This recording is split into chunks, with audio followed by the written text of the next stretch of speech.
In today's video, I'm going to be breaking down Steph Curry and how you can score just like him. He is one of the best scorers in the NBA ever, so let's get down and let's check him out. First off, all of the highlights will be coming from Game 5 of this year's NBA playoffs against Denver.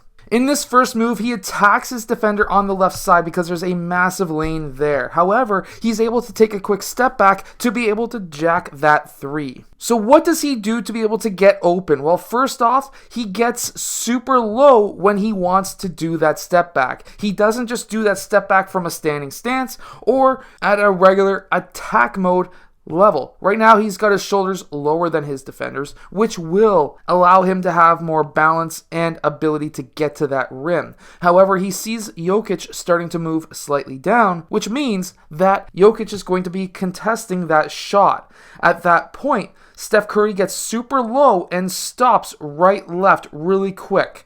He then dribbles behind his back so that he is now going back towards his right side. This is important because that defender is now pretty well squared up towards the baseline. When he does this step back, he then steps off of his right foot to go back towards the left side. This is extremely important because now he's going back towards the left side, which allows his right side of his body to be in line with the rim much faster and easier and more accurately. So many players will do this step back as a right-handed player and try to go continued out towards this side. Now that can work, but that will take a lot longer to be able to turn your right side back in to get in line with the rim. By pushing off that right foot towards the left side will automatically allow you to line up your right side of your body so that you can jack that three, and that's why Steph Curry can get these shots off so fast. Now, a thing with Steph Curry is as soon as he passes that ball, he still moves off ball. They have a play called screen for Curry. If you're near Curry, you need to screen for him,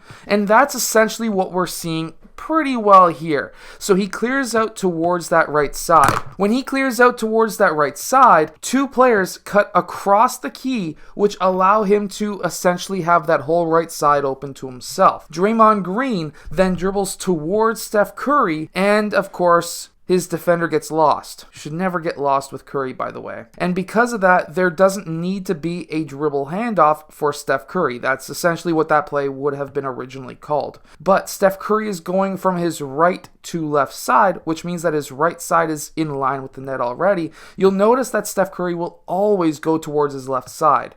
That's why he can get his shots off so fast, and they tend to go in a lot. So now we see a mismatch here where a big guy is guarding a small guy. Of course, Steph Curry is going to have the speed advantage there, so they want to switch off, and that's what we see happen right here. Now, this player overplays Steph Curry to that side. That player is squared up with Curry, but he's looking over his shoulder. He's overplaying this side. That means that that whole lane right there is open, and if you are in this situation as well, take a quick fake to that right side and get that guy leaning over here, like if you're about to do a DHO or something. You can then cut to the basket back door, and if you've got a teammate who's a very good passer, you can get a wide open layup. We have to remember that Steph Curry is also a very good passer. Here, he's got this screen coming up, but he's being overplayed on this right side. This player is going to try and go over top, and that's why he's overplaying the right side. We have a hedge man who's not hedging, which means that Steph Curry could early split that screen, and that's exactly what he does. He doesn't use the screen, he splits it quick, and this now draws multiple players up. When you are a very good scorer, whether you're a good floater player or whatever, if you are a good scorer, you're going to be drawing a lot of eyes as soon as you get in the key. And when that happens, what you need to do is to drop off pass to somebody. As soon as you draw multiple players, you know that there's going to be multiple players open. You need to make the right decision, and generally speaking, the right decision is the guy who's right next to the rim who has nobody guarding him. And we can see this right here as well. Coming off of that screen, he has Jokic who's defending him, and he understands that Jokic is more worried about him driving because of his speed versus him, and because of that, he knows that Jokic is not going to be guarding him tight, and he's able to get that shot off. Remember, if you're shooting over a tall guy, you need to have a lot of arc. This is a little bit higher of a release than he normally would do, but he also jumped much higher as well so that he can have that power to be able to hit that shot. Usually Steph Curry only does a small little hop on a shot, but if he needs to get more arc on a shot, he's also jumping much higher as well, because when you put more arc on your shot, the shorter it's going to be, and if you need more power, you use more legs, which is why